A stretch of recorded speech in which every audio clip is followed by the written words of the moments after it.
Da, da, theme song. Da, da, da. I'm Tanya. I'm Nikki. And we are 1,000 Eyes and One, the podcast.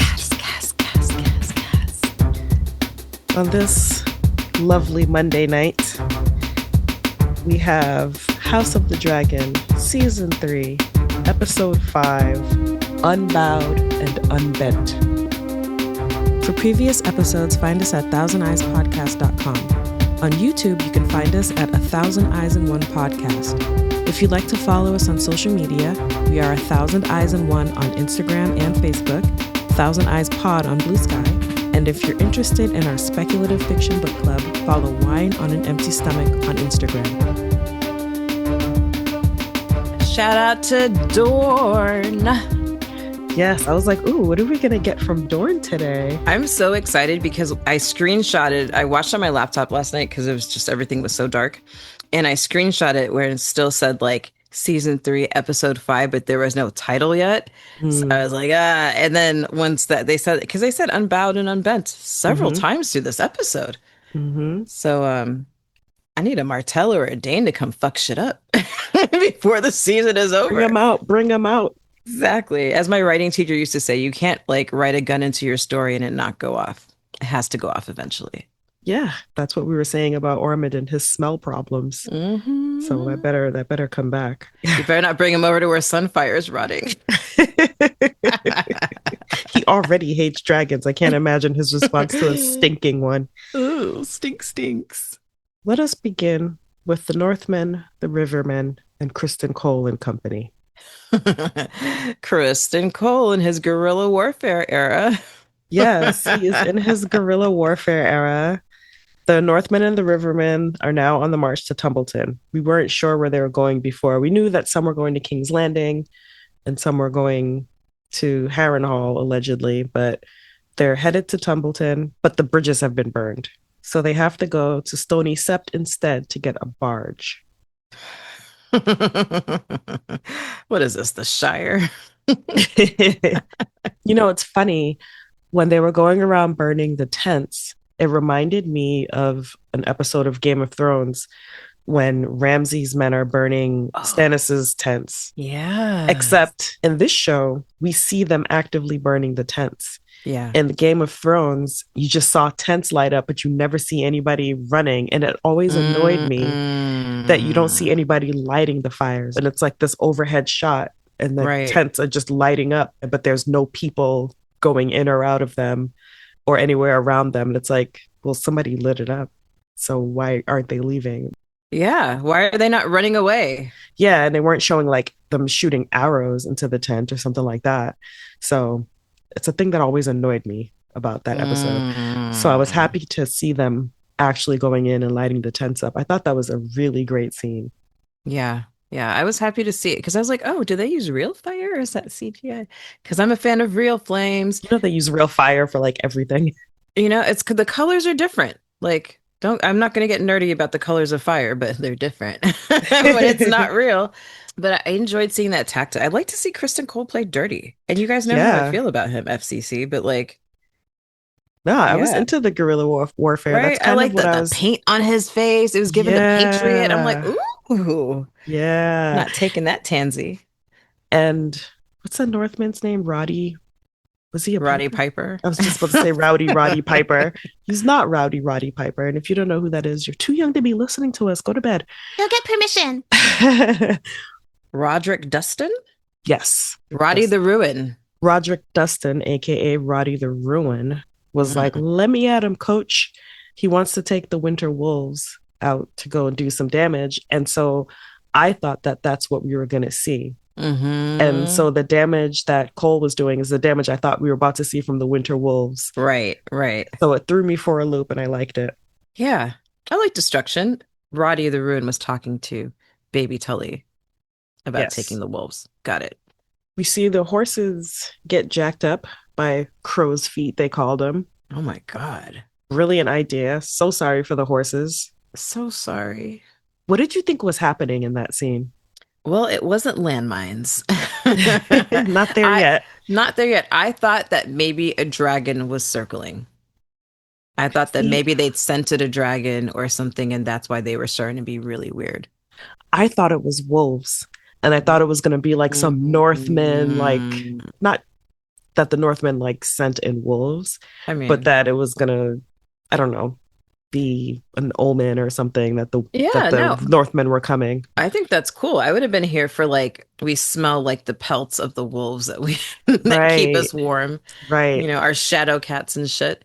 Like this is what we exactly, smell when the horses are nervous. It's like in Walking Dead, right? You like cover yourself with zombie guts and then no zombies can smell you. exactly. They think you're one of the homies. Gwaine offers Kristen Cole a place in Old Town to serve his house.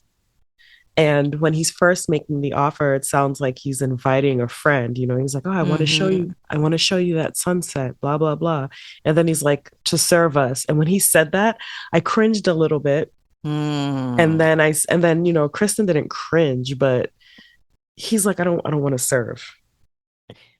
He's done serving. It's all he's I'm ever done done. serving. I've had enough. I got mixed up with you royal people and you nobles, and my life has been really cool, but also very fucking shitty. Yeah. Like, I'm never getting over my PTSD. No. Never. And like the two most powerful women in the world used me for my goods and discarded me. If Although I feel like he'd still be boning Allison if like he was he still in was in King's town. Landing. Yeah, Yeah. totes. No, I mean that's insulting. Like it makes you think of Duncan Egg, obviously, right? Like you want to be offered service in the house of, a respectable family. Hmm. The money's gonna keep coming in. The high towers are doing really well. It's an old seat. But like I didn't come here to be your bitch. Like, you want me to go from being the King's Guard to just like some knight in your service? Not even hand of the king. Hand of the King to just being like that dude that's like, yo, can you get that from the top shelf for me with your sword? Absolutely not. Yeah. It just But reminds you of his place in all of this, mm, which is probably another reason why he's ready to die because he has no place. if I go, you got to go. If Rhaenyra keeps the throne, he has no place. He Yeah. has no castle of his own. He has no family to go back to. Nope. No castle, no family. The best he can hope for is service for in a place like Old Town. Yeah. But he wants to go to Valhalla. Yeah, he's like, I'm not gonna quit. No. And you know what? I respect that about him, which is hard for me to say about him. But, sure, he's having an arc. But I think that I enjoy watching him get his light back because he is a fighter. That's what he was born to do. He wanted to be a knight. He's a knight. And fuck it. If we're all going to die, then I'm going to go die on my own terms. I might take y'all with me, but if you don't want to come, that's cool. Like, I'm going to go fight anyway, you know? See, that's the thing though. I would respect it if he wasn't taking all them people with him. He knows they're gonna follow him. Gwen's personal people did not follow him. Later on, Mm-mm. we see men are dropping. Yeah. They're dying from fevers, I guess, because it's been raining. They have no horses. They're hiking. They don't have tents. They're just out in the elements. And they're dropping and being left right behind. I'm grimacing right now, and oh my God, they didn't even have tetanus shots. They say that disease takes out more armies than anything else. Absolutely. And that's what he's facing. And so now his numbers are seriously reduced. Hmm. But the ones who follow him will follow him to the death. Absolutely. Absolutely. They're here for that. Right. But you're on the suicide mission. I think that at some point you have to know. Like, I watched our commander go through all kinds of battle shock. You know, I'm smiling. That's our casual Stormlight reference. And not be able to perform and just like sink into this deep, dark. What's the word? I need a word for depression that rhymes with Kaladin, but like sinks deep into Maladin. the mallet. He had a little bit of the Maladins. And it must be just disheartening to see that the person in your command. So when they get their fire back, like you listen to him or maybe have overheard him say, there's nowhere for me to go back to. Like if you are in lowly enough to be in his ranks, you don't have anywhere to go back to. You're going to go back to Flea Bottom? For who? Like which queen or which king or whatever? What are you going back to? The way that you see it, it's probably much more glorious to die in the field doing whatever it was that you think that you were born to do, if that's like military service or whatever, and then your bones get discovered by wolves. What the fuck? But It's better to do that than to go back to King's Landing, go back to Flea Bottom where you're going to be starving, worried about whether or not some bitch is going to burn up the place with the dragon or some dude's going to burn up the place with the dragon. You know, it's like at least this way you kind of control your own destiny. So, Sir Kristen, I get it. When he sees that burned bridge, that's when he knows all hope is lost. Not just him, but that's his second in command and Hmm. Gwaine. It means they're no longer ahead of the Rivermen and the Northmen. So there's no more guerrilla tactics of Yeah. sneaking up on them I these days. thought that we were going to see an ambush from the other side. Oh, Yeah, I was like, oh, they wanted to make you think that they're ahead of you, but then they circle back around and they, flank you and push you into the river. that would have been kind of cool, except they'd also be trapped. Who cares? That's true. Go back in the other direction now that Go you've back the killed other their way, army. like send a raven. Let's get that other. Where are the bridgemen? You're on fire tonight. Bridge 4, and I haven't even started it yet. It's going to be my vacation book. Well, Kristen gives the men a speech. Tonight is the night of rousing speeches, and Gwaine is not with that shit. And so he takes some men and he leaves. So now Kristen and just a few hundred men are up against thousands Yeah. and are likely going to die Oh well. unless Vagar shows up and starts helping them. But also, you guys are on the wrong side. So, RIP. RIP, can't wait. My husband and I were talking before the episode, and we were like, I feel like somebody's going to die. I feel like somebody's going to die. There's been Yeah. a lot of things building up, and there's just this tension. I was like, I Mm, feel like somebody important's going to die. no, that's next No, week. no, they set me up. No, no. Because They, this is episode 5, and yeah, there are 7 or 8. 8. There are 8. Yeah, nobody important dies for another episode and a half. Yeah, they're edging right now. I love it. Let's go to Harrenhal and spooky ass Alice. Spooky ass Alice with her goats. Why are there always goats, Alice? Goat meat, milk, cheese. True. They're useful. That's They true. eat a lot of weird shit But you only see one right before she shows up, you know? because she's the devil. Yeah. Horns. Rhaenyra has set a bounty on Aemon's head.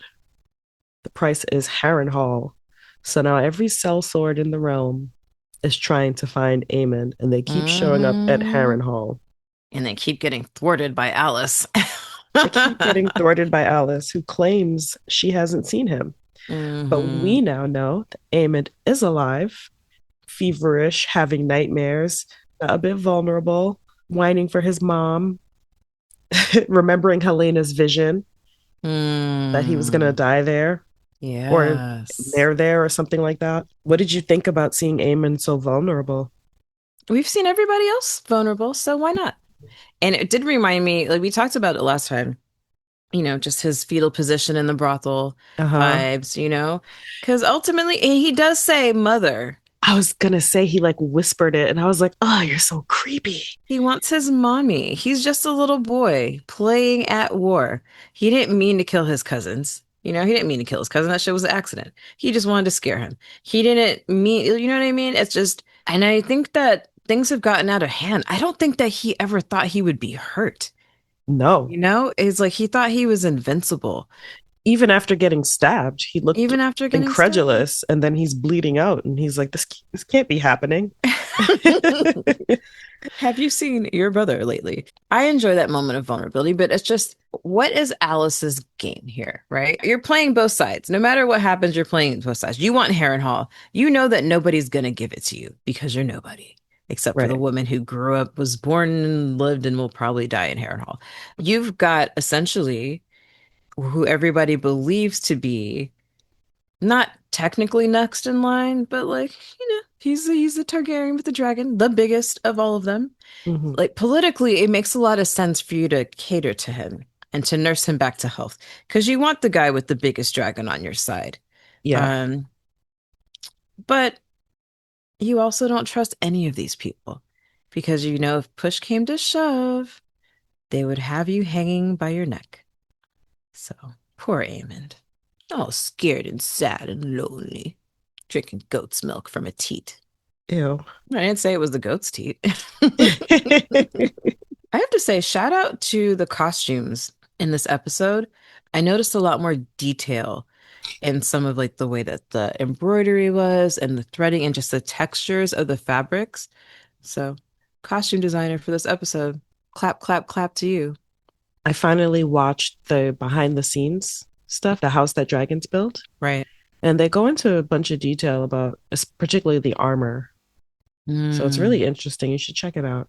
Oh, I will. Because what I love most about this episode is Allison's nightgown. I Mm. want one. I do. And my birthday's coming, so you guys get Well, more men come to take Harrenhal. We up. get our weekly attempted rape.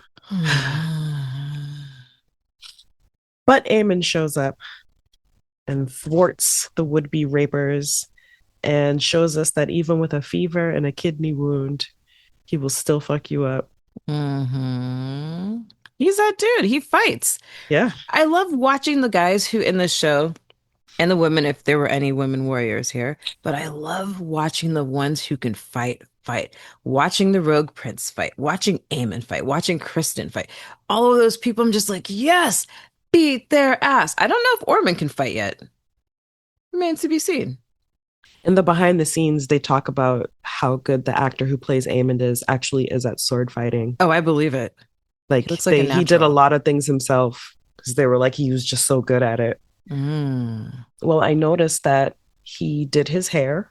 It's no longer hanging down. He did his little ponytail at the top and Hmm. put his eye patch back on. So I was like, Aemond is back, baby. Yeah, His he fever is. has broken. Hmm. But where is Vagar? Eating because nobody's feeding her. Yeah, but where? Wherever she wants. She's Vagar. She can Yeah. do whatever she wants. Nobody's gonna stop her. It doesn't matter how many scorpions you got loaded. Like you need like 15 of those fired at the perfect time to like clamp her. No. And you're just gonna make her mad. Before you have a chance to do anything, she's gonna light the whole thing up. Yeah. And I would love to just come back and remind everybody that Vagar is a female dragon. Well, according to Maester Aemon later on, dragons switch back and forth. Ooh, like Jurassic Park. Yeah, Mm. exactly. Well, in any case, Vagar is gone, and it's surprising that she would leave Aemon behind because, usually they love their riders, it seems, as much as a dragon can love a person. Yeah, but I think she knows that he's safe and she's hungry. And if it's around Harrenhal, like he came and he fucked everything at Harrenhal up. You know, there is war everywhere around. She probably has to fly far to get those sheep. Aegon has had enough of Larys's shit. Laris has had enough of Aegon shit. I love this like point in a relationship, like when you're traveling with somebody and you just got to be like, fuck you. I know that we're stuck together, but fuck you. Like, go sit over there. Stop talking to me. Aegon is so pissed at the idea that Aemon killed him. Mm-hmm. And, I mean, let's be real, Aemon did kind of try to kill him. Yeah. But we also see the extent of his jealousy of Aemon Mm-hmm. because he feels like Aemon got everything and he got nothing. Yeah. They both think mom loves the other one the best. Right. And it was so cute because Eamon was telling Alice, like, I loved my brother. And you're like, Yeah, he oh, looked up to him, he worshipped him. But Laris tells him the truth. You are a terrible king. Everything Laris said was true. everything he said was true. You fuck anything in front of you. You Mm-hmm. get drunk, hang out with your hangers on. Mm-hmm. Remember when his hangers on, his little lick spittles were like coming with all his stylings? Yeah, exactly. Egon the Popcock was not on that list, but maybe they should have Oh, thought about it. but that's what he spent his time doing instead of ruling the realm, Playing at King. playing at king. Which reminds us all, just like we said this already, but everybody's so fucking young. They're little Yeah, kids. yeah. Laris and Egon, after their fight, somewhat make up back at the camp, and we find out that Thailand lives. Like, where did he come from? Where did he come from? I thought he was dead. So did I. Whose head was that? That was his twin brother who was leading the army. Thailand was on the council and then went overseas. Wait, so who was with the Triarchy? Thailand. Thailand. He's Okay. the one who sits on the council. All right. So R.I.P. Jason Lannister because I forgot they were twins. Yeah. He must have felt that in his soul when he died. Like Eric and Arik. Oh. Oh. Laris and Aegon are talking so loud that Thailand hears them like several paces away. Like, here's the details. Did you hear my eye roll just now? And then the three of them are talking so loud that that fake lord guy overhears them. Mm-hmm. And nobody's watching the bag. They are so bad at this. That's because they're used to having other people do this for them. You Yeah. don't pour your own drink, you have a cupbearer. You don't cook your own food. Like, I bet they've never even been to the kitchen. Right. It's somebody's job to watch the bag. It's not mine. Like, fuck that. It's the conqueror's crown. And then he like passes it to him, like, does this belong to you? I was happy to see Aegon get his revenge. I talked about it Me last week. too. I'm so glad he got a little stabby stabby. Yes. You may call me your grace. I was like, yes. Yes. I wanted him to just have that one win. Well, maybe he'll feel great now. Maybe he and Kristen have that same spark for life. Little spring in his step. Mm-hmm. Nothing says milk of the poppy is not needed like stabbing somebody who pissed you off. That'll get you going for a long time. Lady Sabitha Frey joins the council, and she is pretty pissed about Harrenhal because she thought the Freys would get Harrenhal. Everybody wants Harrenhal. I know why. I know it's huge, but it's a dump. You know, like what the upkeep on that is? Like, how much does it cost to keep a wing open, let alone the whole castle? And not even keeping it open. Like, you got to start with the rebuilding. Dude, nobody wants that. Nobody wants that. Lady Frey, she's like, I'm here for the politics. I want power. I don't really give a shit about what you guys are doing, but I'm here. And now I'm going to talk shit with a Manderley. Manderley. I liked how Manderley was like giving her all the tea on the side. I love that. Like, he's so shifty, but I'm actually beginning to like him more and more because I'm like, you know what? We needed another character. And here we go. We said that last time, right? We have another character. Massaria and Damon are still annoying each other. But you guys just fuck already. God damn God, it. no, I don't even think. It's more like they should fight.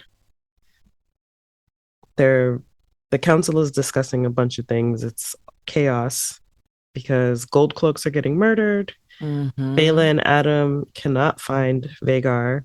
It's not only that they're getting murdered, they've got a serial killer on their hand. Yeah, they're disemboweling them and cutting their eyes and their throats. It's pretty gruesome. It is. Damon is not listening to orders. Nope. Rejecting rule and authority in front of everybody else. He tells Rhaenyra there's a disturbance in your city and you are its likely cause. What do you think about that? I mean, yes, I think it's true. Like, you can't send the gold cloaks out and just be what exactly did she say last time? Make it cease. Make it cease, right? Like, she's like, just whatever. I don't care how it stopped, just make it stop. Because there's all these other things that are going on that I have no control over. But like, we can wipe off a little bit of graffiti and find out who did that. Like, that's what we're really worried about right now. So no, I would be mad too. I'm like, yo, who cares if we wrote that you're the bitch dragon queen or the mother of bastards? Okay. So what? You have a dragon. Right. You can't let words hurt you this much. Like, and who can even read in fucking King's Landing? Barely anybody. I understand that she felt a way about it and she feels like it's a threat, but in reality, you are the queen. Well, kinda. But the words sticks and stones may break your bones, blah, blah, blah. You don't need to break up your power right now. You have a limited amount of soldiers who aren't even getting paid. Well, her army is on the march. In King's Landing, she really just has the gold cloaks. And now she's splitting them up to go do what? Find vandals? Crowd control. It should be the least of her worries right now. Damon, I think Damon is right there. I think Damon's right. I think he's right. And I was not sure how receptive people were going to be to his speech. Me neither. I mean, because what does homie say? He's like, it's been a long time since you were the Prince of Flea Bottom, but like Targaryen gold spends no matter where you open your purse. He got them to turn around really fast Yeah. with his speech. I wasn't Shout out expecting to that to those go gold so well. cloaks, though. They were crispy. I was like, ooh, am I going to be a gold cloak for Comic Con? Ooh, Oh, maybe I will. Add that to my list. that would be pretty cool. The culprit behind these gold cloak murders is Ormond. Mr. Intrigue. Ormond has somebody in the city, that sneaky, sneaky bitch. Mm-hmm. It must be in somebody's because, like, the Last Supper at the end is not something that you could do by yourself. No, this is multiple people. And the thing that we get to see and that, like, nobody else knows is that Ormond didn't just decide yesterday that he wanted Daron to be king. He No, didn't decide this. Like, these plans have been in motion, and they've been in motion just with him because he wasn't even responding to Otto. right. So it seems that he's had this plan for a long time. So it's not like he snuck somebody into King's Landing now. They've probably been there for Yeah, some they've been time. there. Damon and Luther torture some guy who is apparently one of Ormond's people. Some guy, just some I guy. don't Did you know his know it was name. so easy to pop out an eyeball? No, I did not. Did you know that sometimes that pugs sneeze really hard and they blow an eyeball? That's horrible. Yeah, they I can hope pop I their eye out never of the witness it. socket. I hope I don't either, but it is actually a hazard. That's horrible. Poor pugs. They I have been know. bred into insanity. I know. I want one so bad again. After they torture this guy, they learn of King Daron. King Daron, whose money is already on the coins. Now, my question is, if you want these people to be sneaky, why are you paying them in King Daron coins? Don't get me started. It makes me think of the Valerian steel blade of the Catspaw. Right. Why would you pay him in Daron coins? Now everybody's gonna know. I don't think he's trying to be anonymous with it, really. I think that he's starting to like let influence leak into the city. Because what Mm, happens, right? Like Rhaenyra has been saying, I think he's trying to draw me out. I think he's trying to trick me. So now you have these people who are dead. Of course, if you play D&D with me and Tanya, you know we're going to search their pockets and find this money. Okay, now has to get back to the queen. It's the gold cloaks, and the gold cloaks and the person that you tortured, whatever, whatever, has this money.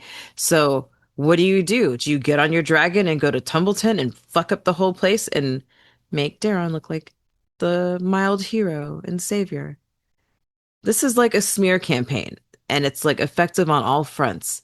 Well, Damon shows Rhaenyra the coin and he tells her we should have burned them when we had the chance. And I was like, yeah, you might be right. She's been Mm, trying to be merciful, but yeah. she's not working with merciful people. No, she's not. And that's the key there. She's Ned Stark in her way through this. Yeah, A right? little bit, yeah. Like, I'm sorry, you're gonna have to fight dirty. No ring, no rules. Had Damon burned that army when he first got there, It boom. still baffles me that that army like lived, That they got to just walk away. that they just got to walk away because they really like. Let's say we have fake Daron with us, Alice that would have been like, not my kid, and then we'd have been like, oh shit, where's the real one? Probably dead with the rest of that high tower host. Right. But why did like of all the times for Damon to like follow the rules, like it was really Why that, then, right? like just fuck him up. Well, unfortunately, they did not burn them. So these people are running loose, and we come upon the Feast for Traitors. I think a couple weeks ago, I had mentioned the Butcher's Ball. I ended up cutting it out of the episode because I didn't want to be spoilery. Mm-hmm. I think that this isn't exactly how the Butcher's Ball went, but Right. this, I'm pretty sure, is referencing the Butcher's Ball. This feast set up with the dead bodies. It's a Mm-hmm. thing that happens in the books. They stage a feast with dead bodies. It's horrific, and Mushroom calls it the Butcher's Ball. Yes. And Rhaenyra thought she was doing something with her little rats on a plate. Right? We know that Ormond has eyes and ears now, right? I'm sure he heard about this. Right. I'm sure he heard about this. He was like, actually, I'll show you a feast. it's literally the Last Supper. It reminds me of that painting. That's what I saw first. And then I was like, oh, yeah, Butcher's Ball. And a Yeah. feast for crows. I know. I thought of that too. Because A it is feast literally for now a feast for crows. crows. Yuck. Who do you pay to clean that up? You don't. You burn it. Who do you pay to burn it? Nobody's making money. Yeah. I guess he has to come back with his dragon and just level the building. I mean, he did say Caraxes will take care of it. Joffrey has returned to King's Landing, which was pretty anticlimactic for me. Hmm. I forgot all about him until you just said it. Yeah, I mean, he's not really in the episode much. We find out he comes back. She's like, I'll catch him later. And then Hmm. she checks on him and he's sleeping. He tried to wait up for her, but he couldn't because he's a little kid and he went to And it sleep. makes me love him. I'm like, aw, he tried to wait up for his mommy who was too busy to like do anything with him all day when she literally could have just came and said hi. He hasn't seen her in so long. But also, the last time she saw her sons, they were dead. So I get wanting to like create a little bit of distance. Like, this is your last baby. No, she has two more. Her last bastard. Yeah, this is her last This is bastard. her last bastard. This is her last lover's baby, you know? And it must be painful because he's got brown hair too. And you walk in and you just see, how can you not see your other two kids as babies when you're looking at him? You know, Right. like I'm sure that's extremely painful. So I get it, but I still would have like, you know, gone and given him a kiss or something. I wrote down Rhaenyra prays, Daemon scoffs. Fancy seeing you here. It's clear that she's desperate if she's turning to the gods. I have a question. Is she turning to the gods or is she trying to be seen turning to the gods? Because I thought it was more of a theater thing. Because the Septon has been like, no, we can't declare you the queen. I can't anoint you. None of this shit. You guys have a little bit of a tiff. He was like, you kind of don't want to fuck with us. But like, I'm thinking about like Marjorie, right? When she was in the Mhm. custody of the High Sparrow. You Right. have to play the game. You have to pretend. And if you're the new queen and everybody's got these ideas about you and everybody in King's Landing follows the Seven, it makes sense for me, I think, politically to go to the Sept and be seen praying. Because people are going to be like, oh, Queen Rhaenyra is in the Sept, like with her hands up and shit, lighting But she's in the candles. castle sept, though. She wasn't in the great sept. So the Doesn't only matter. people who are going to see her are like lords and ladies who are in the castle. Word gets around fast. That's true. I agree that it would make sense for her to be seen worshiping, Hmm. but I also think that it was an act of desperation where she's like, it doesn't hurt. I might as well try it. Yeah. All the gods, Yeah, old, new, exactly. others. Exactly. Like, it doesn't hurt to try. I won't speak for everybody, but I've definitely experienced that type of desperation where you're like, fuck it. Whoever's listening, Right. please, whoever is listening, I will never eat meat again. I will never drink again. I will never drink again. Oh, that's that hangover prayer. We get a quick little piece of Bela and Adam. Bela is still feeling horrible about what she did. Yeah. Her auntie won't look at her. Her stepmom won't look at her. Her mother-in-law won't look at her. Won't look at her, They're all the same person. It's a tough. She's grieving for three. These Targaryens. She feels like her future is ruined because of her pride. Mm. And I felt for her in that moment because, yeah, kind of is. What do you do? Like the queen's not looking at you. All you've wanted your whole life is to be a warrior. Your dad is a loose fucking cannon. Your mom is dead. And the person that you thought you were going to marry your entire life is also dead. And it wouldn't be if you just like maybe tried a little harder to dissuade him from doing some reckless shit. If you had listened to your stepmother-in-law cousin. Yeah, it's a tough position for her to be in, but now I'm giving Adam's side eye. I'm like, wait. You know she's related to you too, right? It felt flirtatious, right? And it's like, you're her uncle. You're not a Targaryen. You're a How does it? You're Velaryon. a Valerian. You're just Like, let's no. not do this. What are we doing here? Don't fall in love with her. Don't pull a Damon. Let's not Please do don't do this. this. He's like, have you eaten yet today? And she's like, fuck food. I want to take action. I need redemption. When they're at the council meeting, every time she responded to what Rhaenyra was saying. Rhaenyra completely ignored her and responded to Adam. Hmm. So rude. I want somebody to check her on that at some point. Like, how many more episodes are we going to go before somebody's like, uh, okay, enough. She's grieving. So is Bella. Yeah, but losing your partner is expected at some point in your life. Mm-hmm. But Losing your not so young. child isn't supposed to happen. You're not supposed to outlive your Yeah. child. Losing your partner at some point, one of you's going to pass, one's going to outlive the other. It's expected. It's going to happen one day. But they're Targaryens. They always die.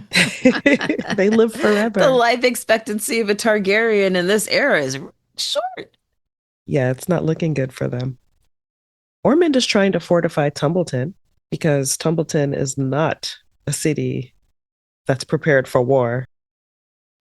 Vagar isn't coming, so I don't understand why he didn't decide to go march. Why stay in Tumbleton? I think he's got other plans that are in place and that he is going to continue baiting Rhaenyra.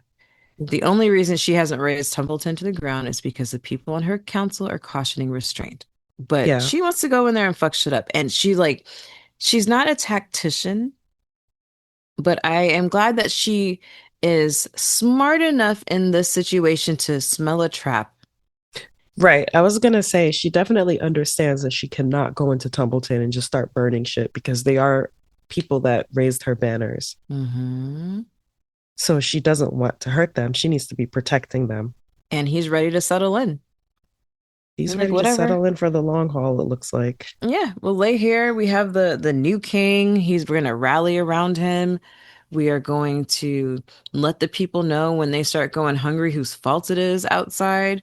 Maybe he's got some hidden stash. I mean, I'm sure he didn't plan to be stuck there, but it gives him more time. If you're fortifying Tumbleton, then you're thinking, one, not only are we going to be here for a while, but this is a really good opportunity to, you know, rally the people to your cause and to start sowing seeds of dissent with Rhaenyra. Like it's propaganda time. It is. However, they're off to a bad start by putting these soldiers in people's homes. Do you think it's possible that any of them will be brave enough to do some sneaky shit?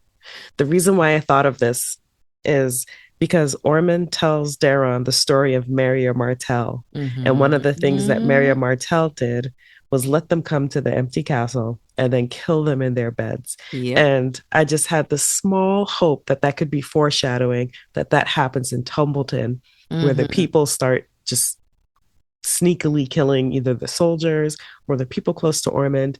That would be really great. And I hope it happens. And I think it's a small chance. I think it would like sure, I would think it would be great too, but Ormond from the last episode, I'm sure like everybody's wondering what happened to Hugh the Hammer's brother-in-law, right? What happened to him? He never came back. But they do know that Ormond was like, fuck this dude, he's a rapist. We're gonna take care of him. We're gonna gouge him. And I'm sure word got around. Okay, these people are occupying our city, but there is still justice here. I don't know. Ormond. With his cleanliness and hygiene habits that I actually really love and respect. He might be the cleanest person we've ever seen in Westeros. I can appreciate it. I can Constantly appreciate washing it. his hands and taking baths and shit. Yeah. Like, how, wait, Linda, let's play this game, Tanya. Okay? You ready? Yeah. How many characters in Game of Thrones, House of the Dragon, and Dunk and Egg, A Night of the Seven Kingdoms have you ever seen take a bath? We should have this for our next trivia question, right? That's going to Exactly. take some time to think And about. we've already seen Ormond bathe and wash his hands. So that's what I would say. He's the cleanest guy in Westeros. His balls probably smell great. Ew. I, I'm not even going to. Nope. Not joining you there.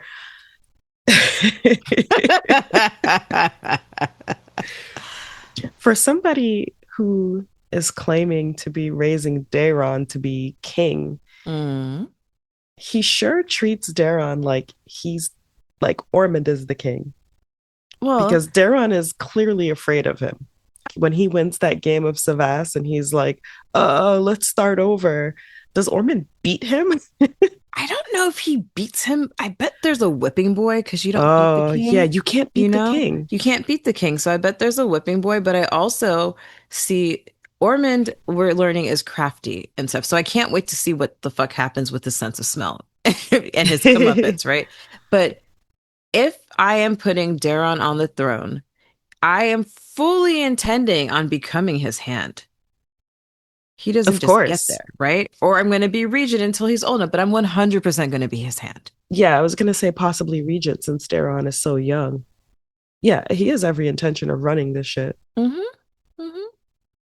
And he wants to show that you can be feared and respected and to be just. He's trying to show him all aspects of rule, whether or not those are the moves I would have made. That's another story. But he's doing what he thinks is the best that he can. And I love the look on his face when he realizes that Daron has just moved and beat him And with a dragon, with a dragon. he talks about the Targaryens like Daron isn't one, Yeah. And I feel like maybe be careful of that. right?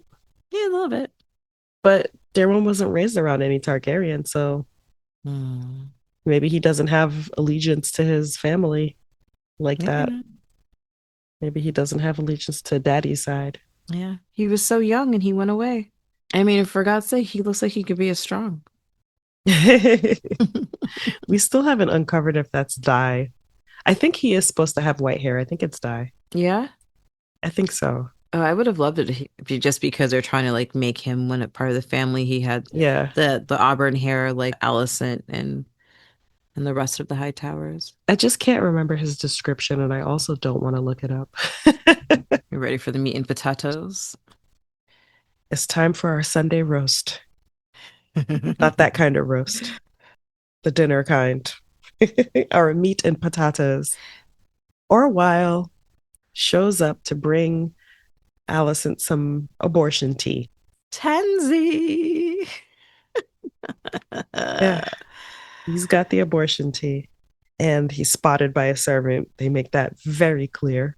Mhm. Like they're not gonna bring it up in a like a more innocuous container. Like, Well, he had the container in his pocket. He was mm, bringing something else in his hands, and then he takes the container out of his pocket for her. got it. So he did sneak like he was bringing her something else. Yeah. But he tells Alicent that he can't continue helping her. But the way he Mm. was talking with her made me wonder, who is he loyal to? The realm, Tanya, the realm. Is he? I don't know. Like, I He's don't gonna grow know. his hair and it's gonna be white.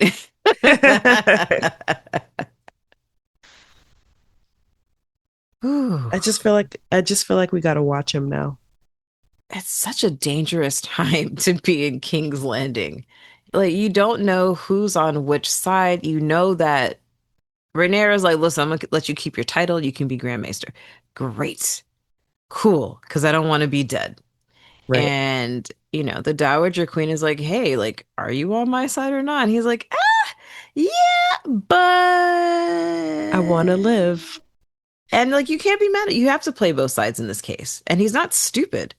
Yeah. So he's got to be like Varys and give like a little bit enough that shows that you're being loyal to me while still satisfying the people that you were loyal to before, and then continue to be loyal to me who you were supposed to be loyal to in the first place. So there's a lot of, I won't say turn cloaking going on, but Orwell has a strong sense of self-preservation, and that I can Yes. always appreciate. I Like can Laris, absolutely you know? appreciate that. He's not trying to be sneaky, which is smart on his part Yeah. because Or you maybe get he's found being out. sneaky by trying not to be sneaky when you're actually being sneaky. Oh, triple Hmm. double cross. Yeah. Classic misdirection. Well, Helena doesn't want to have an abortion. No, she doesn't. She made up her mind. She's Hmm. keeping her baby. To encourage her, Allison admits her abortion, Hmm. which I was shocked that she did. And she threw Rhaenyra's out there too. That bitch. Rhaenyra's tea came the next day. It was preventative. It was Hers was plan B. hers was a plan B. She had plan B tea. Allison had abortion tea.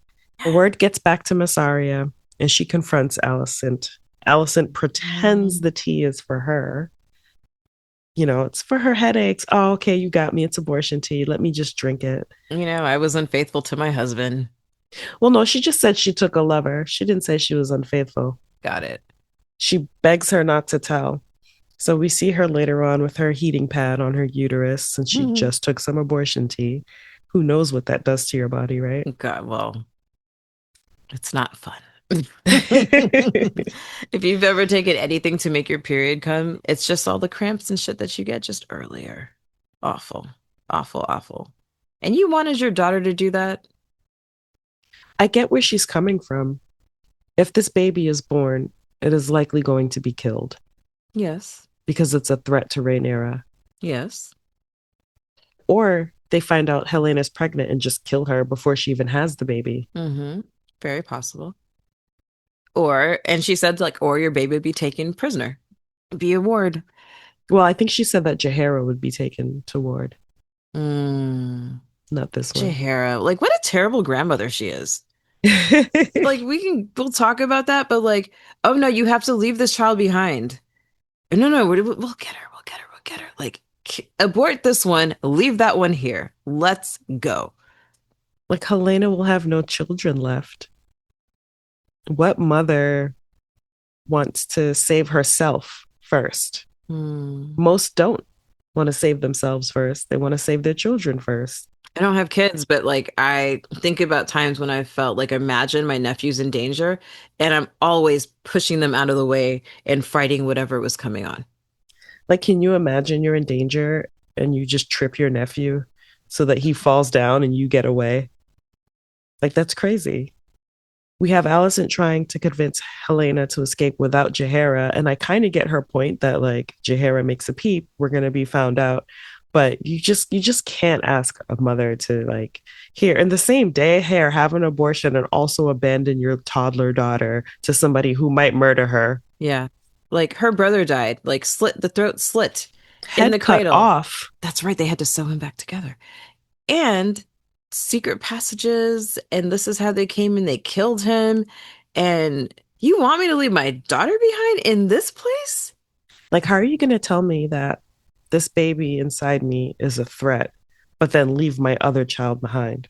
It's Hold on, I such a got a weird text from thing. Nikki. Allison is every time I think that maybe she's playing the game, I just like remember that she's not.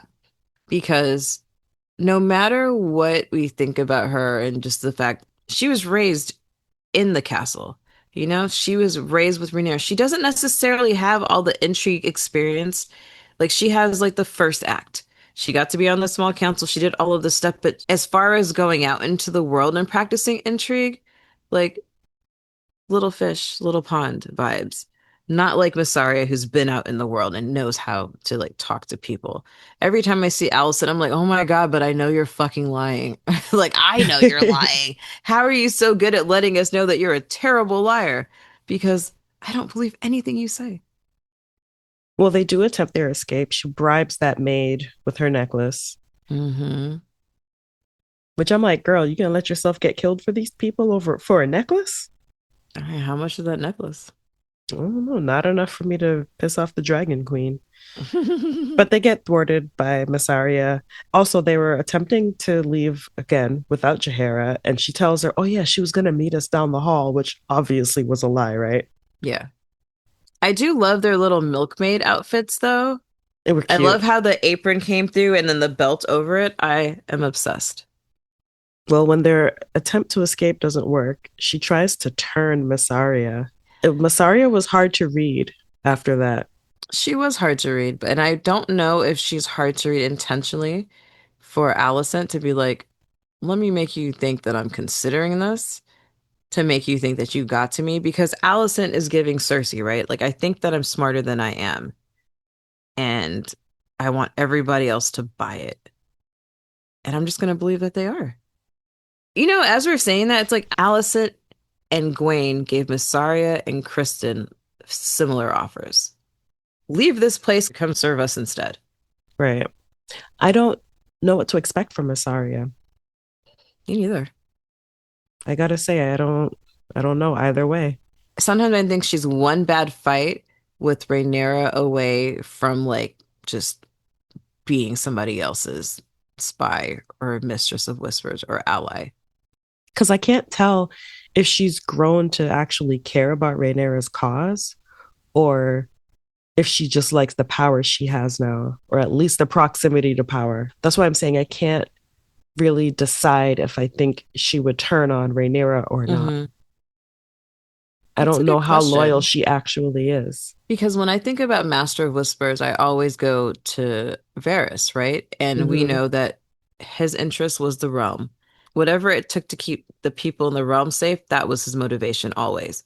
But Mm-hmm. Saria, we know that she's got little birds, and we know that she's been saying, hey, don't do this. You're going to kill regular ass fucking people, your subjects. But does she really care? I don't know. Maybe. I think she cares for the small folk. I'm just not sure if she cares for Rhaenyra or Alicent for that matter. But I do think she cares about her proximity to power. So I don't know. We'll see. Alicent and Helena find the secret doorway to hell, apparently. I thought they were going to make it out.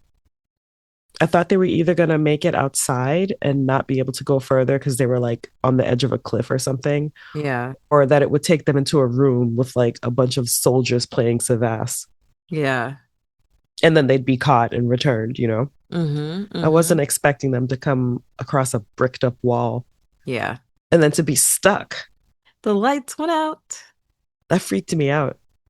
When that happened, I was like, oh shit. You know why I liked this part so much? Because at that point, Kristen is making his speech about the Smith and Yes. everything and like the crone and holding the light. And I was like, Yes. And it overlapped. Yes. That was pretty I cool. love when that happens. Yeah. Yeah. I got very excited. Well, I hope they get out of the wall because that would be a horrible way to go. Somebody will find them. I mean, you go back up to the top and you just start pounding on the door. What if they think it's just a ghost? This is true. But somebody's going to come check on them. Yeah, They are eventually. prisoners. Yeah. Yeah. I don't think they'll be in the walls long enough to start eating each other. Not like that. Yeah, it reminds me of that Hugh Grant movie where he's like that scary, let's talk about religion guy. And the girls are like running down in the basement. Oh, yeah, yeah, Yeah. yeah. Who knew Hugh Grant could be so Heretic. scary? Heretic. The lights go out and the people are dead and Kristen's given his like finals. Maybe he dies next episode. It's quite the I could see speech. that. I Yeah. could see that. Yeah. It's a good speech. He dies next episode. Where do you think Gwen is headed? Tumbleton? Tumbleton. Yeah, that would make sense. Yeah, that's where the cousins are. But I'm glad that you bring him up because we mentioned this briefly last time where Alicent said that, Gwaine thinks that Ormond is cruel, but he thinks that about everybody. So Yeah. I'm ready to see his cruel streak. I think Gwen said he was a twat or something like that. It's like since we were kids or whatever. Yeah. Something like that. He said that to Kristen, but Yes. Right, right. I like the episode. I did too. I will say, I thought we were going to get more action this episode. It just felt like, to me, like we were building up to something actiony happening. Yeah, I could see that, but I think we had a lot of action before. Now we get intrigue and table setting, a little bit of world building. Like I need to know if Dorne is going to come back because that Damon talks about Dorne again, Yeah, right? To the Gold Cloaks. He's like, we could have Dorne, the yeah. Nine Kingdoms. And I was like, oh, I love that trivia question. We used to get people all the time on that. But yeah, I think the time has come for battle. Like, are we all going to converge upon Templeton? I kind of hope someone dies next week. I gotta admit it. Do Someone important. People definitely died this episode. you think Kristen is going to die and then ask for Allison? No, Give my favor to my lady. I think that Kristen is gonna get everybody else killed first. Oh, and then he has to live to see what he has wrought. Yeah, That's not going to go well for his and I PTSD. don't. I don't think he's gonna die glorious. He just wants it too bad. Die like Tywin on the shitter or of dysentery Yeah, or something something stupid bad. like that. Yeah, something bad. Not like he's not gonna go to Valhalla. I don't think he'd be like crying and begging for his mother, but Yeah, no. something embarrassing. I don't know.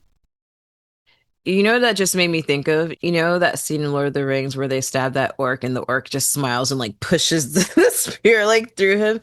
Kristen Cole, if your death isn't like that, we need it to be off screen. There's no way they kill him off screen. Oh, yeah? Don't start. Long Do live not the start. Blackfish. Do not start with the blackfish. Long live the Blackfish. Oh, goodness gracious. I've been Tanya. I'm always Nikki.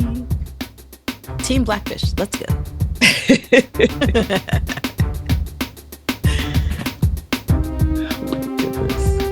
For previous episodes, find us at thousandeyespod.bsky.social. On YouTube, you can find us at 1,000 Eyes in One Podcast. If you'd like to follow us on social media, we are 1,000 Eyes in One on Instagram and Facebook, 1,000 Eyes Pod on Blue Sky, and if you're interested in our speculative fiction book club, follow Wine on an Empty Stomach on Instagram.